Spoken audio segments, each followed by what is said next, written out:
გამარჯობა თანამებრძოლები. რა თქმა უნდა, სამწუხარო ნოტაზე ვიწყებთ ვიდეოს, რადგან ცოტა ხნის წინ მერაბდვალიშვილი პიოტრ იანთა მსაჯების გადაწყვეტილებით დამარცხდა. თუმცა მინდა გითხრათ, რომ ჯერ დაკარგული არაფერია და ეს წაგება შეიძლება იმაზე მეტი კარგის მომტანი აღმოჩნდეს, ვიდრე ეს ჩვენ მგონია.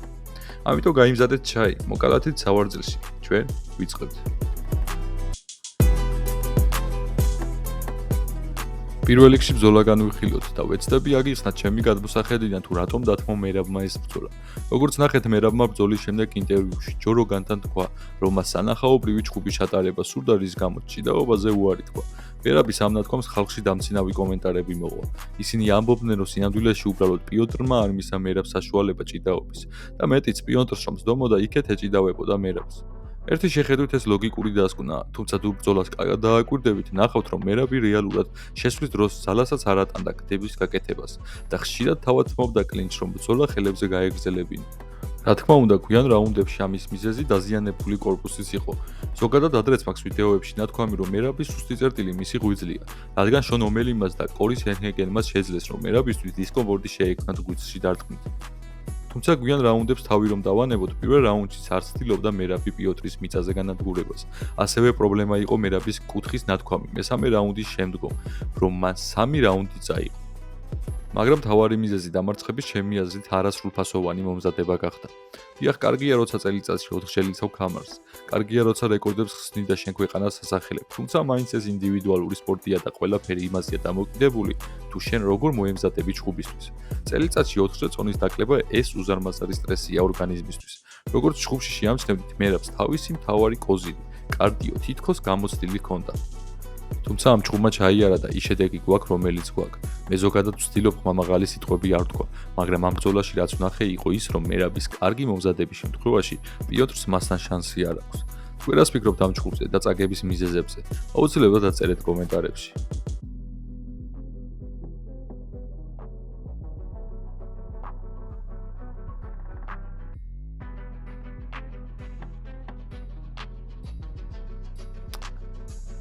მერაბისა და პიოტრის ბრძოლას მებრძოლები გამოეხმაურნენ და თქვეს: მერაბ ერთ-ერთი უდიდესი ხარ, ვინც ოდესმე გალიაში შესულა. პეტია, შენ ეს დაიმსახურე. წერს მახაჩევი სოციალურ ქსელში. როგორ შეიძლება მერაბს არ უგულშემატკივრო? მე შენი დიდი გულშემატკივარი ვარ. ჩემთვის ყოველთვის ჩემპიონი ხარ. მერაბი მხეცია, ზოგი მებრძოლი წელიწადში ერთხელ იბრძვის. ამ კაცს კი 4 სატიტულო ბრძოლა ჰქონდა ერთ წელში. 5 ხუთსუთიანი რაუნდი და ყოველთვის საჩემპიონო წონას აკეთებდა. დაუჯერებელია. ასეთ დროს მებრძოლთა უმეტესობა დაეცემოდა როგორც ფიზიკურად, ასევე სულიერად, მაგრამ მერაბი მათ კატეგორიას არ მიეკუთვნება და ის საოცარი სპორტსმენია. ლეგენდა და ჩემპიონი იყავი, ხარ და იქნები, ყოველთვის შენს გვერდით, სულით და გულით. რა წელი იყო, სასირცხვილო არაფერი მომხდარა. ჩემ ამ ძმამ მთელი გულით იბრძოლა. ბევრი რამის გამოსწორებაზე და ცვლილებაზე უნდა ვიმუშაოთ. ულოცავ იანს და მის გუნდს გამარჯვებას. თუ მერაბს იცნობ, იცი რომ არასოდეს დანებდება და მას ეს სპორტი უყვარს. მისი მომავალი გეგმების გამო ვეღარ ვითვლი. ჩვენ ამ გზას კიდევ ერთხელ ერთად გავივიდით. ძმაო, ცხოვრება სავსეა მოულოდნელობებით, მაგრამ ჩვენთვის შენ ყოველთვის საუკეთესო იქნები. ბევრად ძლიერი დაბრუნდები. მოგება მარცხით უფრე, მერაბი ქართველი ლეგენდაა. ხოლო ეს კი მსაჯების მიერ შეფასებული მერაბის ჩხუბი. ბრძოლის შემდეგ ინტერნეტში მერაბის ძალიან ემოციური ვიდეოები გავრცელდა. თქვენი გულისთვის საგვარს ვიტყვისთვის. მადლობა ჩემს ოჯახს. ყველაფერი კარგადაა, დედი. პარხა. შეგენაცვალე გოში. მაგრათვალა. და პირიქით მოტივირებული ვარ, როგორც არასდროს. და ბედნიერი ვარ. პატარა ნაკაზრები მაქვს სახეზე, მაგრამ ყველაფერი გზა. ყველაფერი წინ არის და უფრო ძლიერს მელოდეთ. დაბრუნდებით და ყველაფერი წინ არის. აბაჰე და აბაჰო. გაუმარჯოს საქართველოს. აბაჰე. Let's go. I am in the hospital with my brother Aljama Sterling and then my brother drinking his Funk Harbor rum and I'm on the phone with my mother Dediko. Თქვი გამარჯობა ინგლისურად.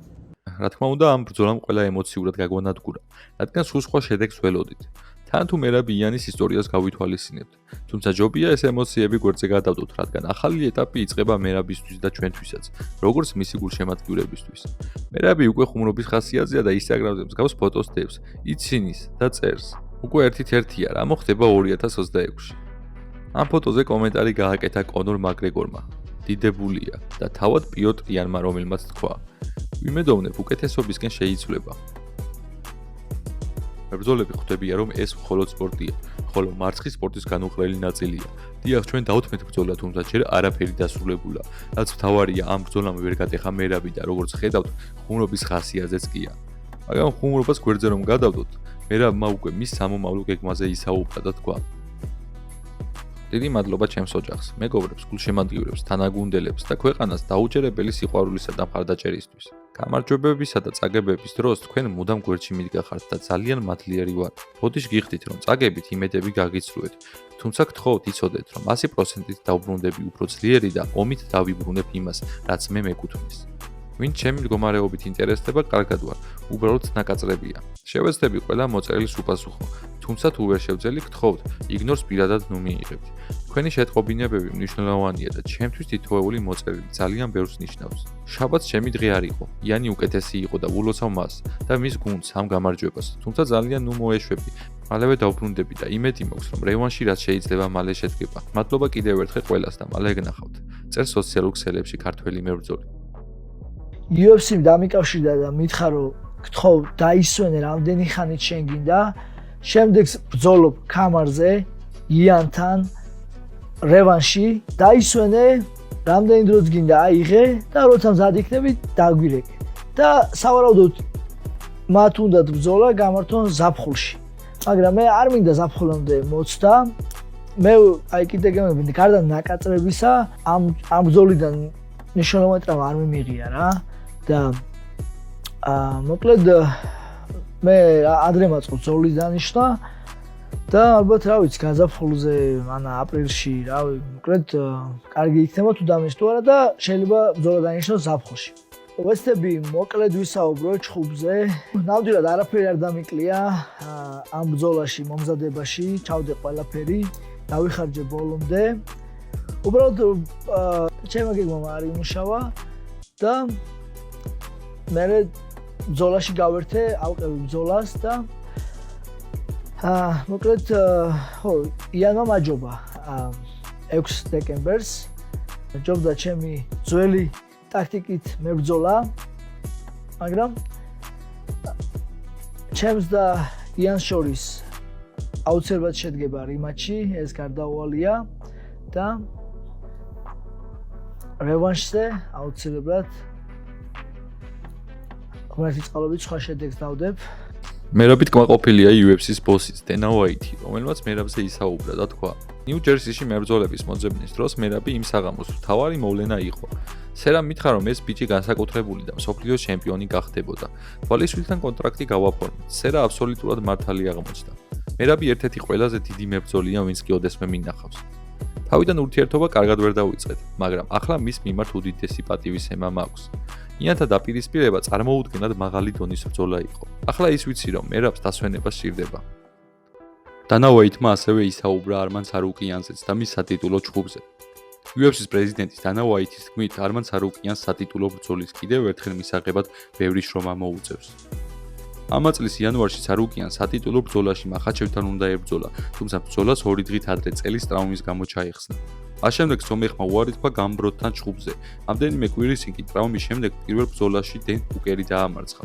სუბუქი წონის დივიზიონის დროებითი ტიტულისთვის არა ცარუკიანი, არამედ პიბლეტი და გეიჯი იბრძოლებენ. და უაიც კითხეს, რატომ არ მიიღო შანსი არმანმა. ვერ ვიტყოდი, რომ ცარუკიანი აქ ზედმეტია. მას ჰქონდა თავისი შანსი და თქვენც იცით, როგორ დამთავრდა ყველაფერი. ახლა ყველაფრის აღმოფხვრა მოუწევს. ფეხებზე მკიდია რას ამბობს ციფრები. როცა შენზე ზედმეტად ბევრია დამოკიდებული, ასე არ უნდა იქცეოდე. ამიტომაც მას ყველაფრის აღმოფხვრა და ბრძოლა მოუწევს.